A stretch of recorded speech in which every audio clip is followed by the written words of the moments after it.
I had them ready. I told him you were going to say, you have taught me well. That's right. So, without further ado, the one and only, Doug Fehan. Thank you, sweetheart. How much cord I got here. Figure out where I can go. All right. Well, welcome. I pulled up, I looked at the 2 acres of cars out there.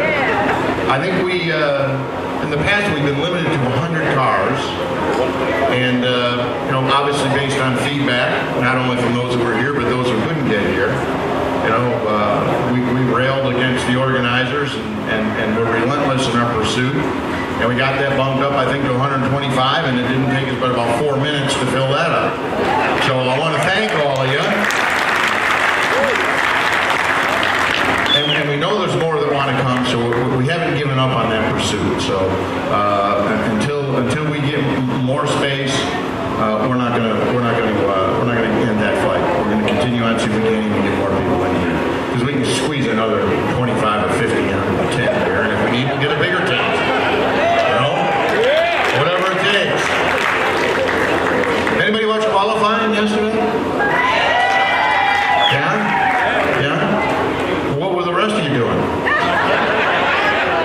I'm wondering. All right. Well, at any rate, you know, they've got the BOP set up. We weren't really sure where we were going to be. We thought probably 4th and 5th would have been good. And if we were within 5 or 6 tenths of a second of the leader, that's all we need to be. And guys were working very, very hard. We had the cars split up for the entire, all the practice sessions so that we could work on different tire setups, different chassis setups, different gearbox setups. And we decided when we were going out to qualify, because we had 2 different setups on the cars, we weren't going to, as in the Roar, we weren't going to hook up. We weren't going to do any drafting. We were just going to let the both cars run independent of one another and see how they perform, so that we didn't screw up any of the data we were trying to collect. Because obviously qualifying here isn't a big deal when you're running for 24 hours. Starting 123 feet behind isn't going to really make much of a difference. Although in 2016,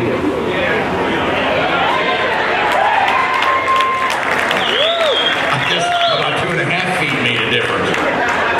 So, at any rate, so they're out there running around. It takes 3 or 4 laps to get heat in the tires, and I'm keep my eye on them. And the 4 cars in front, 3 cars behind, and there's quite a gap between the cars. You know, probably 700, 800 yards, maybe 1,000 yards. It's a long way, quarter mile. So as I'm watching them come by the first time, second time, third time, I could see that Jan was on just a hell of a run. And I'm thinking, damn, by the time he comes around for this next lap, he's going to be all over Oliver. And so I said to Kyle, sitting next to me, I said, we're not planning on drafting, are we? He goes, no, that's not in the plan. I said, you guys might want to take a look at what's going on down there, because I think plan or not plan, I think it's going to happen, and we ought to just jump on it, take advantage of it. So they're, you know, they start scrambling, they're looking around, and they do their projection, and sure enough, it looked like Jan was going to be on him, and he was. I mean, they came down on this one lap, and they were probably maybe 100 yards apart. We watched them go through the infield. They're one-on-one. They get back up on the banking, and it was just a perfect setup for a tow. And so we let Oliver know that Jan was going to jump in behind him. He did. He tugged him all the way around across the finish line, got down into the 2s, and it was a big deal. I got to tell you, it's not often that we're on the pole at any race, as you know, because we don't concentrate on doing that. But it was fun for us because both Porsche and Ford felt as though they had the fastest cars, which they do have. Ferrari's always the outlier. You never know what they're thinking or what they're going to do. They're capable of anything, good and bad. But the look on the Ford and Porsche faces when that lap came up on that screen and that session ended, I mean, it came out of nowhere. And well, we couldn't believe it. We didn't let them know that. They couldn't believe it. They couldn't believe that we had just one more time just done it again, which always takes me back to the movie Butch Cassidy and Sundance Kid when they say, who the hell are those guys? You know, every time they turn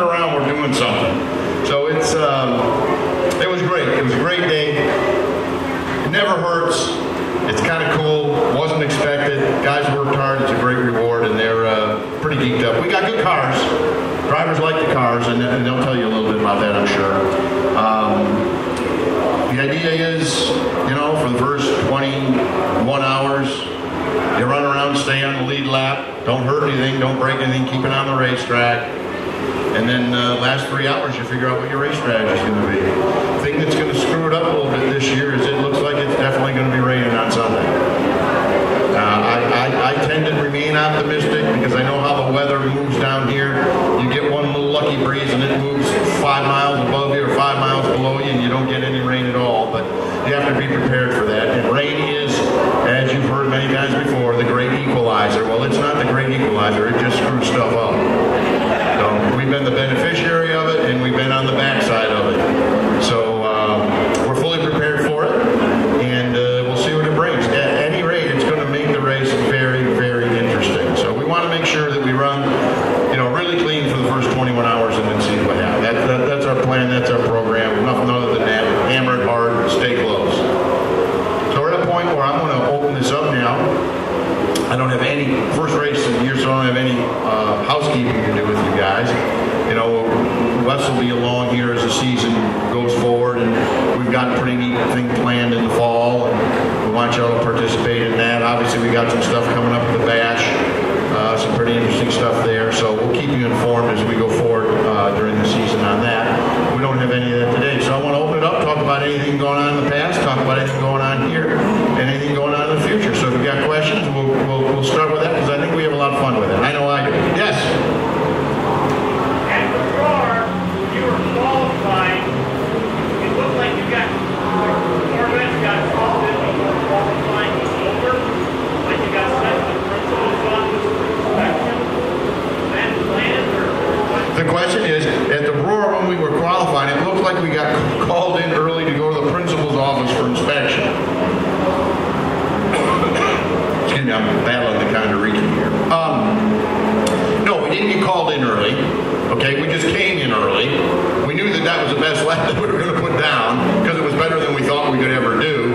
And all the cars, well, not all the cars, but the cars that finished in the top section always go to tech to make sure that they're straight up. So that was just by the book. That was nothing out of the ordinary. Nobody thought we were doing anything nefarious. That was just a great strategic plan. You know, that whole drafting thing, it amazes me. I mean, we're at Daytona, guys. Have you ever watched a race here? I mean, they run bumper to bumper. That's where all the speed is. You fall out of the draft and you're a half a lap behind in 22 seconds. None of these guys do it. I'm happy they don't. But they don't seem to get it. I don't understand that because it works. I mean, here, literally, if you can see a guy in front of you, there's time there. It's like a boat. Air is fluid, all right? Just as a different form. You know when a boat leaves a wake, you know how smooth that water is for a half a mile behind that boat? You want to get in that, all right? Same way on the racetrack. That air is fluid. Even though that car's gone, there's still a void there. That air has still been disturbed. You want to get tucked in. It's huge. I don't know why they don't do it. But that's what we did at the Roar, and we did that intentionally because we wanted to get a reasonably good pit spot, and we wanted to get a reasonably good garage. So it worked out. But no, we weren't. They didn't call us in early. They didn't think we were doing anything crazy. Well, they might have thought we were doing something crazy. They didn't do anything about it. Yes. In 2001, in the rain, we won overall. That is correct, and that hasn't been forgotten. By the way, our very first Le Mans victory was also achieved that same way. So we do have a reasonable history in the rain. I just prefer it to stay dry because I hate it when my feet get wet. It has nothing to do with racing. Yes.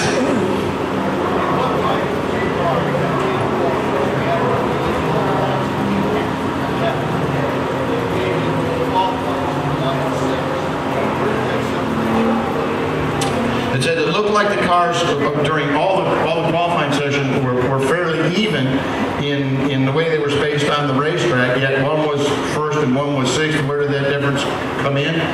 When you look at the timesheet, I didn't look at what the spread was, but it's tenths of a second,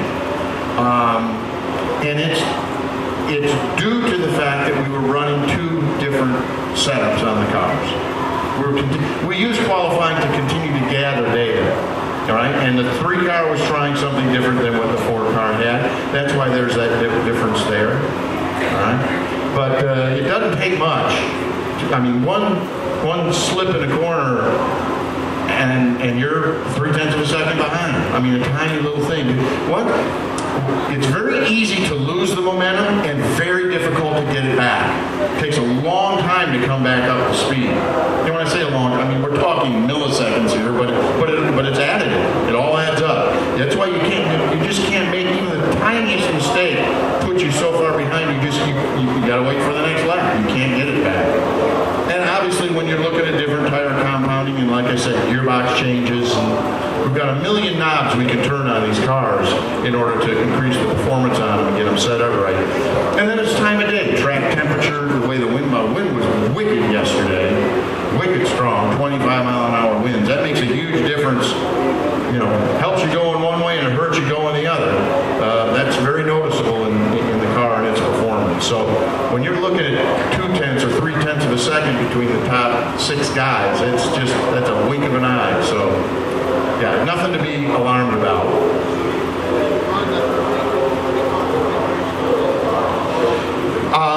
Well, the question is, will we run the 3-car configuration on both cars from around? Basically, yes, but each driving team has their own little idiosyncrasies that they like, so we tailor the car to what and the most important thing isn't to have the fastest car, it's to have a car that is the easiest to drive through a wide variety of conditions. So that means in the heat of the day, in the cool of the night, and if it rains. So are you willing to sacrifice 2 or 0.3 a second a lap for a car that the guy is confident he can put any place on the racetrack at any time? Absolutely. You want those guys totally comfortable in the car. Because you're never going to be, when you got 50 or 60 cars on the racetrack, you're never going to have your ultimate lap. Okay? That's never going to happen. But rarely is that going to happen. You got to be able to navigate through traffic. That's where your lapping time comes. That's why in the race, the laps will be, 2 seconds slower than they are in qualifying. You got all the traffic out there. You're never going to run your fastest green lap. You got to have a car you can drive, put any place you need to put it, and be ready to have it in an emergency, be able to respond quickly with it. So that's how they're set up. Yes.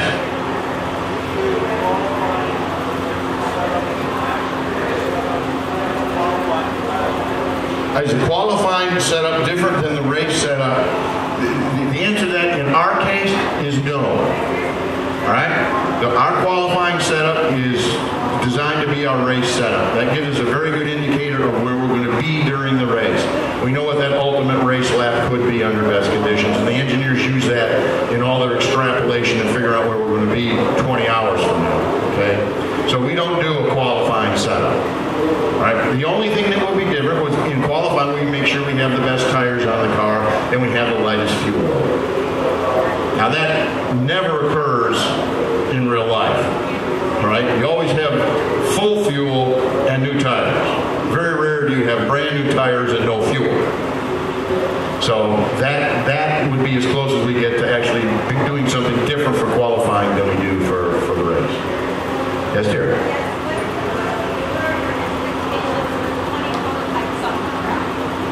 What are our expectations with 20 prototypes on the racetrack? It involves language that I choose not to use in front of a mixed company. Anybody in the military understand the term snafu? There you go. It's going to be a challenge. It certainly is. And it's going to be a challenge. With GTD cars as well, traffic is always the problem here. The speed differential, the amount volume of cars on the racetrack, dark of night, guys who don't have that much experience. You have to view every car behind you and every car in front of you as somebody who has no idea what they're doing. Okay? If you keep that in the back of your mind, you got a pretty good chance of survival. The minute you make the assumption that the guy in front of you or back is as skilled as you and can read your mind, that's when you're going to get hurt. So it's going to be quite a challenge. I'm being as polite as I can possibly be. Yes, sir? How's the hits of VOP right now? Last year, it seemed no matter what you did, you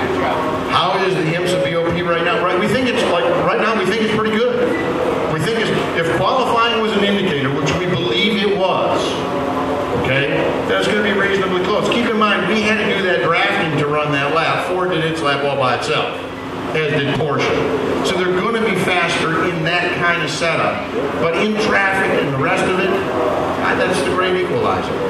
Do I think we're going to be able to run to the front and run away from them? I don't think so. You know, not on sheer speed, but at the end of the day, with the setups we got on the car, could happen. You got cars that are easy to drive in traffic. You weave your way through. You're really comfortable with it. You can move to the front. We just want to be able to race the last 3 hours. That's what we want. That's our goal. And you know, as long as it stays dry, the car will get better. Once it rains out, everything's out the window. I mean, now we're just running on dumb luck. That's what that's what it'll come down to. There might be a little strategy in fuel, but that's a problem for everybody. And then you never know what these idiots are going to do all around you. That's half the battle. Yes, Chairman. The fueling restrictor, yeah, we're good on fueling restrictors now.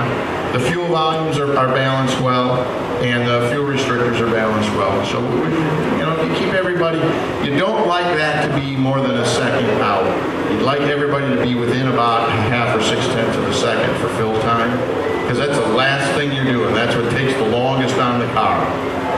We're working on some rule changes, and I think next year we're probably going to see this. We're going to go back to the way it used to be, where you couldn't work simultaneously, all right, where you couldn't begin working on the car until you finished fueling it, just for safety purposes. And then the tire change became really important, because then it was a race. Right now, you put the tires on in 10 seconds. It takes you 30 seconds to fill the car. So, you know, tire changes of zero consequence. I could go out there and do it. So I think next year we might see that rule change again, where pit stops will get more exciting, which is what we want. So, yes, sir.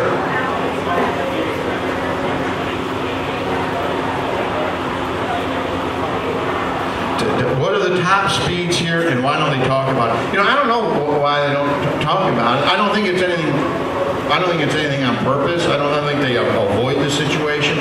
I think depending on how the wind blows, you know, the prototypes are going to be tickling 190 miles an hour, and I think we're going to be running probably high 170s. I think it'll be top speed. So that's pretty good figure. And they limit that. You know, you have to understand something about top speed. You know, the racetracks on which we race have been around for a long, long time. I mean, when you look at a Lime Rock or an Elkhart or a Mid-Ohio, I mean, those tracks have been around 30, 40, 50, 60, 70 years. Well, cars didn't go near as fast then as they go now. So there's safety margins on racetracks where your spectator areas are and all the things, your close proximity to the racetrack. I mean, it makes sense to limit the speed of these cars, just for spectator safety standpoint, along with driver standpoint, because the tracks aren't built for that kind of stuff. You know, if you had like COTA is, you know, you have massive runoff areas there, which is a problem because the drivers create their own racetrack. You got a pavement lined up that's supposed to be the racetrack, and you got 2 acres of runoff area. They just drive wherever they want, like the Meyer parking lot. But it's super safe, so you can go really quick. You know, you look at a place like I mean, pick Elkhart, for example. You know, with the long straightaways that are there. If you let those cars run unlimited, dude, they'd be in the next county when you had something happen. So that's why we limit the speed of it. They're plenty fast enough. From a state fan perspective, you can't tell how fast they're going. I mean, when you look at that NASCAR here, you can't tell if they're running 205 miles an hour or 192 miles an hour, all right? That makes a huge difference from safety. When you get to that 200 mile an hour threshold, very difficult, exponential increase in driver injury at over 200 miles an hour. You keep it under 200 miles an hour, and everything's pretty much survivable.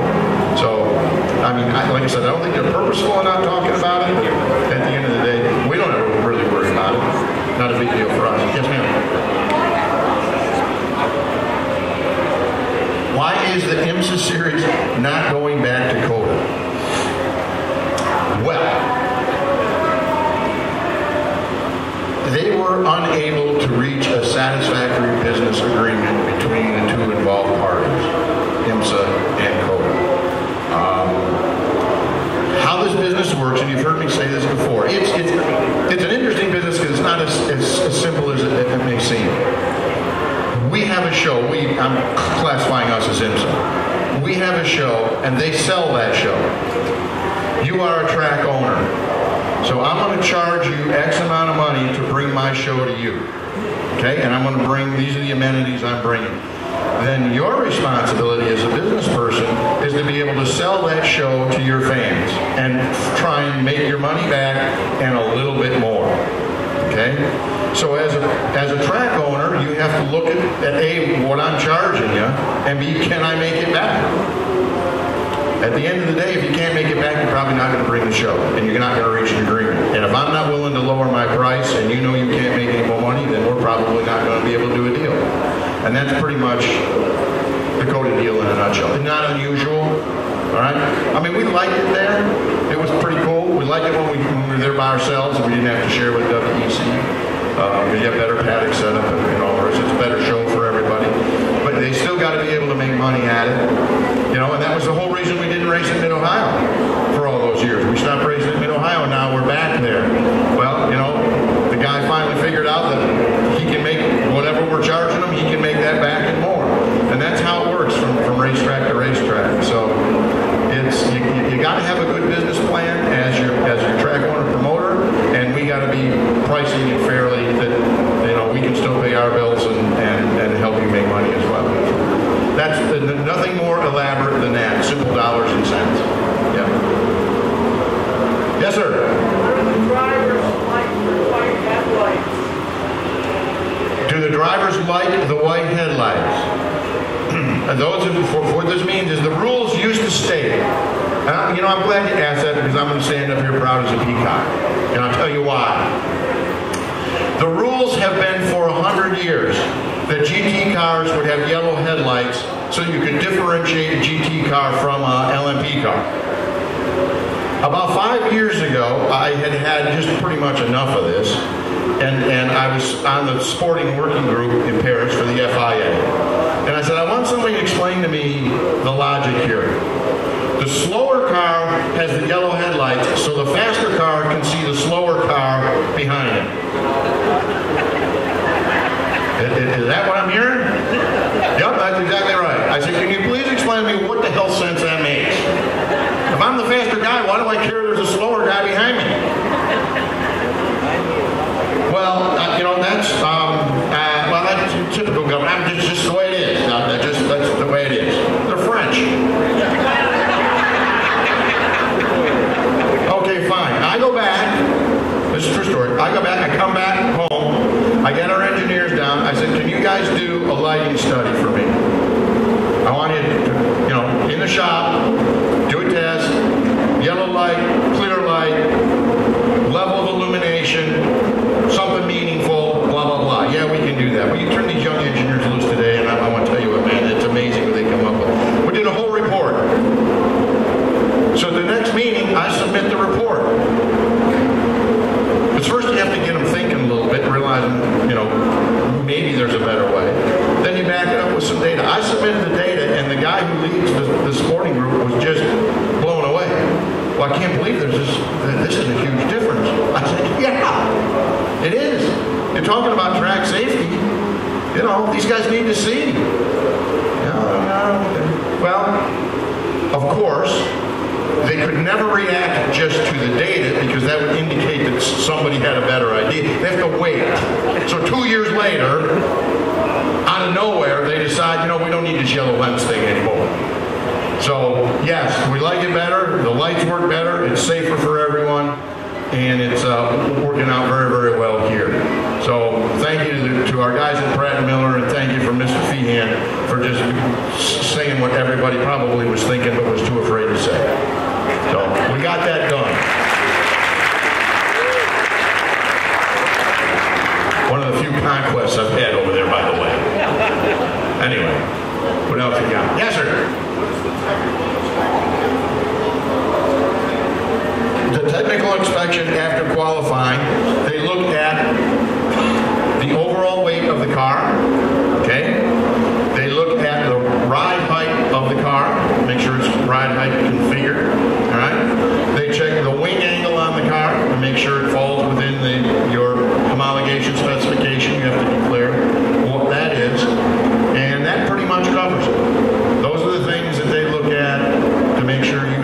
overseated the car, lowered it, made it too light, changed the wing angle, whatever. That's it. After the race, it's far more detailed. After the race, they pump it out, make sure you're not carrying too much fuel, make sure you're using real race fuel and not some kind of jet fuel, you know, and then through the same things they go through in pre-qual. So it's just a kind of an overview. It's plenty good enough for qualifying. The thing that's always amazed me, I can tell you this, this is our 20th year of racing. Okay? Thank you.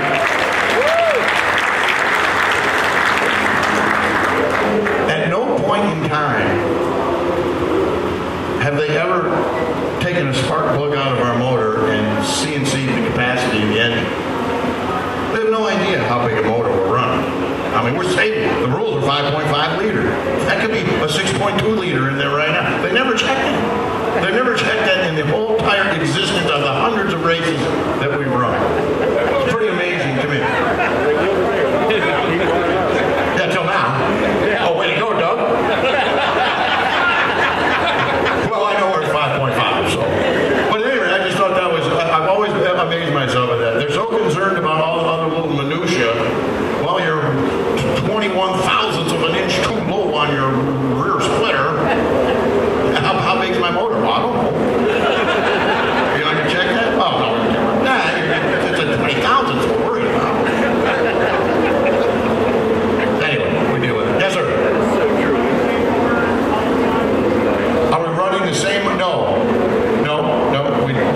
The motor, you know, we get, these motors will run for, we don't change about 50 hours, 5-0. There's no difference in the race motor than the qualifying motor. They're all the same. They all come out the same. They're all identical. But it's just, we're starting with, obviously, with a fresh motor rather. Because I think these are the motors that we kept in the cars.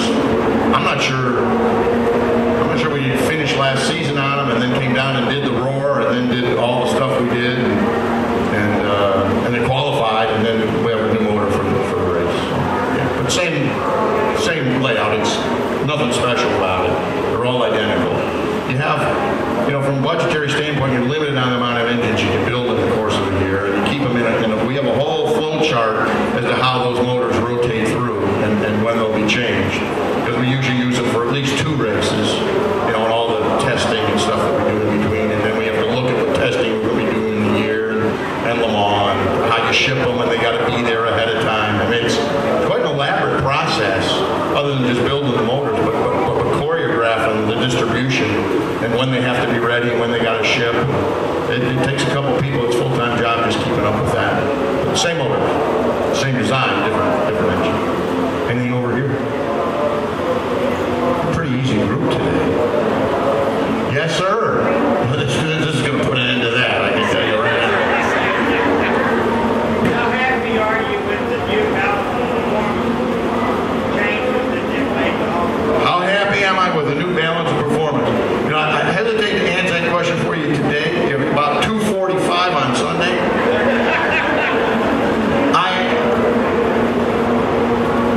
I'm reasonably happy.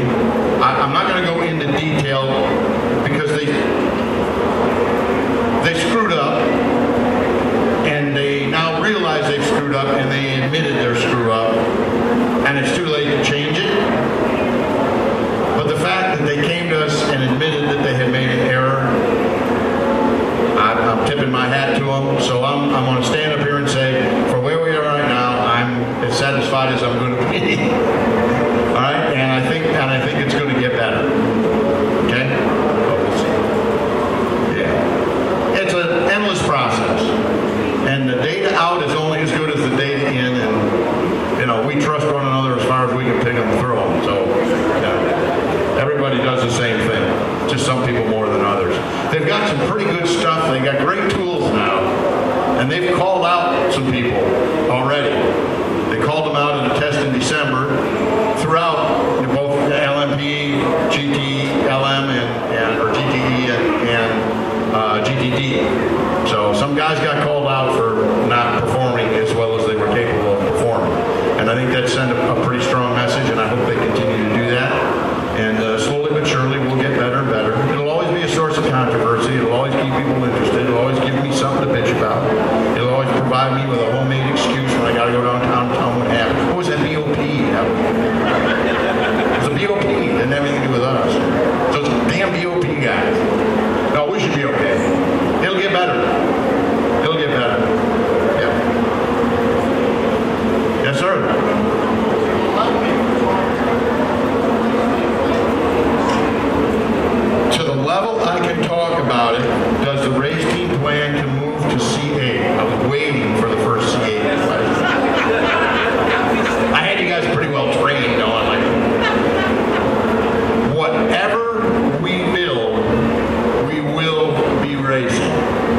Of that you can be certain.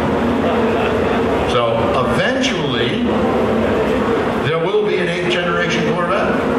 Just as there was a 7th and a 6th and a 5th. I can only stand up here and assume there will be an 8th. I have no idea when that will be. But when it does arrive, we will find a way to race it. And you guys will find a way to love it. Because I'm grinning from ear to ear.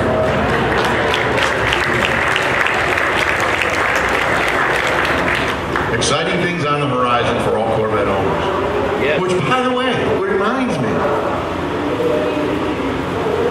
I started this program in the fall of 1996 when I went in to make the presentation to John Milbrook, who was the then general manager of Chevrolet division. Very powerful job inside the company. Since that day in October of 1996 to today, I have been in the seat and actually driving a Corvette of any generation, 5, 6, 7, okay? A total of 3 days. That was only because in about 2002, at Mosport, the pace car, which was a Corvette, blew up. They needed a car driven up to the race. They knew I was going to the race, and they said, can you take this car up there for us? So for those 3 days, I actually had a Corvette to drive. Those are only 3 days in those 23 years that I've driven a Corvette. So, I had an epiphany. I'm thinking, let's see, I've been in gym now for 30 years. They haven't allowed me or given me one to drive. How many more years do I have left? You know, if I'm going to spend any time behind the wheel of a Corvette, I'm going to have to friggin' buy one.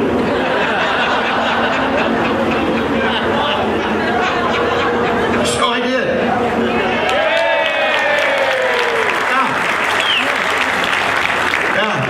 I got all excited about it, so I got together with Harlan. He was wandering around here someplace. So I said, I want to buy a car. I said, you know, but I want it now. This was in like November. The plant was just going to come back up into production. And he says, well, you know, I'm going to have to talk to Todd Christensen and see if I can, you know, maybe we can get you, because all those orders are filled already, you know, those production slots are filled. I'm thinking, Jesus, 30 years of I decided now I got to wait. Come on! Anyway, I got it built. So now I got guys at the plant. How you get them? So they're all excited because it's going to be Fehan's cars coming down the line. So they're taking care of it. It gets built. So Kai Standy, plant manager, great guy. So I saw Kai, said, so when's the shipping? He goes, how much time? I don't know. I said, what do you mean you don't know? I said, where is it? Well, it's out in the back part in the field with all the other cars. I said, Bill, it's parked in the field. And you don't know when it's going to ship. No, I don't know. I said, what's the problem? He says, well, here's the problem. He says, we built it, and it's the first batch of cars to come through the new paint line. So all those cars are on hold for some type of inspection. I said, well, what kind of inspection? Well, Doug, I'm not sure. And, you know, they handle that in Detroit. I don't know. I guess they could come down and look at it or what. So I'm not the only guy. I mean, obviously, these cars are rolling off the assembly line every minute.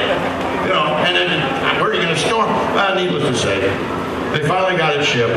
It was funny. This was the amazing part. So I get a phone call, 7:30 in the morning. Guy says, the car left here at 4:30 this morning. I said, cool. I said, any idea when it'll be in Detroit? No, he said, I really don't know, but it's on the truck, it's on the way. I said, awesome. At 11:30 in the morning, I get a call from my dealer. Your car's here. I'm thinking, so things have been sitting in the field for a month and a half. It leaves on the truck and 37 seconds later, it's at my dealer. You know, there's some inequity in the expeditiousness of how excited about it. And it's a testament to Michelin. Now, I live in Detroit, so you're thinking, Doug, if I'd have waited until January 22nd, I could have had a 2019 Corvette. But oh no, I got to be in a hurry, have it 3 weeks early, so I can have a 2018. Anyway, so they deliver it. I want to drive it in the winter, just because that's the kind of guy I am. So I get in touch with my Michelin people and talk to Sarah, and she says, "Yep, we got some Michelin Alpine PA4 winter tires that I want to do some testing with." I said, "I'm your guy." Now it turns out that she's our track representative. Okay, she actually was the winter tire development test driver for the Corvette tires. So she's telling me this is going to work. Now these, you know how wide those tires, they possibly work. Anyway, so they send me the tires, we get them mounted up, and of course we have, like 1 foot of snow. It's perfect. My wife thinks I'm absolutely insane. So I'm excited now because I get to take my new Corvette out in the snow. Who thinks that way? I can't wait till it gets rainy and muddy out so I can take my car out. Anyway, it was absolutely astounding how these tires perform. There is no reason in the world for people not to drive their Corvette all year round. I can tell you that right now. No reason in the world. Those things, I have a cruise hatchback as well. I got it chipped up. Makes a little more horsepower than it should. But I've got Michelin winter tires on that thing, and it's front drive car, so it goes really good. It doesn't give anything away to this Corvette with these Alpine PA4s on it. They're absolutely incredible tires. I see Harlan coming back, and the wild man that he is, okay, of course he's got the, whatever that big wing thing is, 755 horsepower. What are we calling that thing? ZR1? He's got one, and he's got winter tires on it. So it's him and me tooling around town, the two crazy guys in Detroit driving our Corvettes all winter long. The tires work, guys. If you're serious about looking, and understand this, you don't even have to have snow, because those summer-only tires don't really work all that well when it gets below 45 degrees. These things are just incredible. There's no reason not to be able to drive your car all winter long. There truly isn't. So I'm just saying that. You might want to give them a try, because I love them. And I wouldn't trade it for the world. And I'm excited about my car, too, by the way. It's, for questions, it's red. Okay. I ticked the box on, it's just a Stingray, all right? Only because, not that I don't like Grand Sport or the big one. First of all, nobody needs more than 460 horsepower, man. I can tell you that right now. I can get in enough trouble with 300 horsepower. But I really like how sleek the car is. I mean, I live in the world of bulbous fenders and giant tires and big power. And I think the car, just in its base form, has a level of just demure to it that I really enjoy. They have an option on there where you can get all body color. So all the black vents, the vent in the hood, the vent in the side, and the vent in the top of the fenders, are all, and the taillight escutcheons are all painted body color. I checked that box because I wanted to see how that would look. And then they have a wheel, I think it's a relatively new wheel. It's just that twisted spoke wheel, Harlan, a little 5-spoke wheel. The car looks, I mean, just gorgeous. I'm in love with it. It's just a pretty car. And in that configuration, it's got noticed, because I've not seen any other ones like it.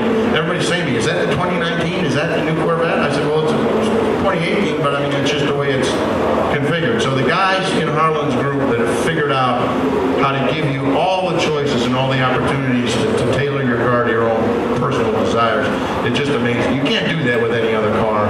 Harlan, thank you for all you guys do. You made me excited about it. I got the Kalahari interior in it because I like that. I have that in my Cruise as well. I really like kind of a Euro look. You know, my dealer said, well, I ain't getting that. You know, you sell on it. I don't know if other people are going to want it. I said, I'm not buying it to sell it. I'm buying it to like it. I'm the one that has to sit in here and look at this all day long while I'm driving. I mean, so at any rate, I'm genuinely excited about it. Great automobile. And it's kind of fun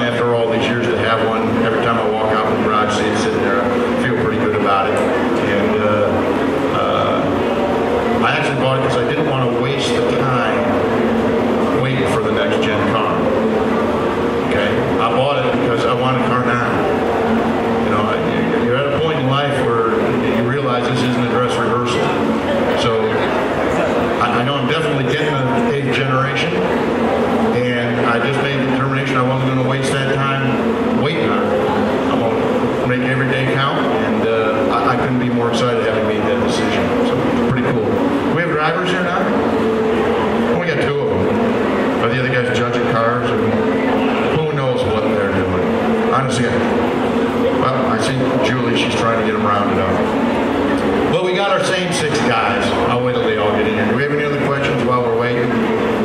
Yes, sir.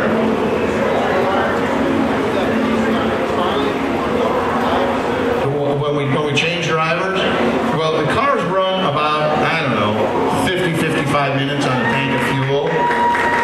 So that's usually when we'll change tires, and depending on the temperature, they'll either go 1 or 2 stints, sometimes 3. Depends. So it's usually on how they're feeling.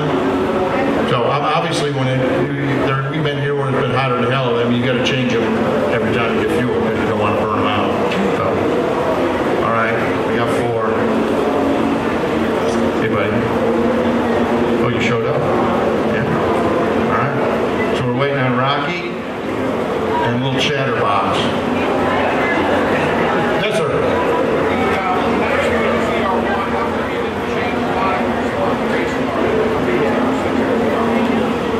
The question is, with the advent of the ZR1, how come we didn't change the labeling on the car from Z06 to ZR1?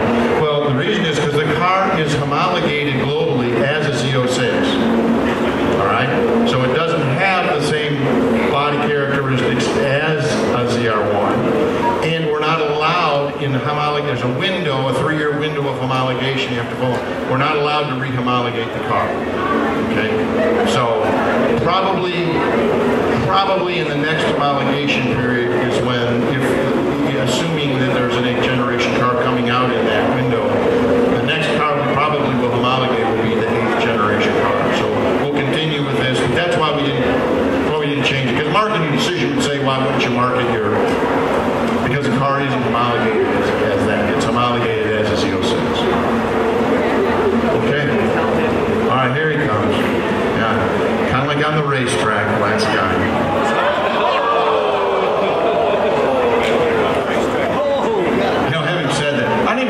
I don't even know who was the slowest guy. Nobody's saying it. That's because they didn't look at it either. They think they might be it. But we know who was fastest.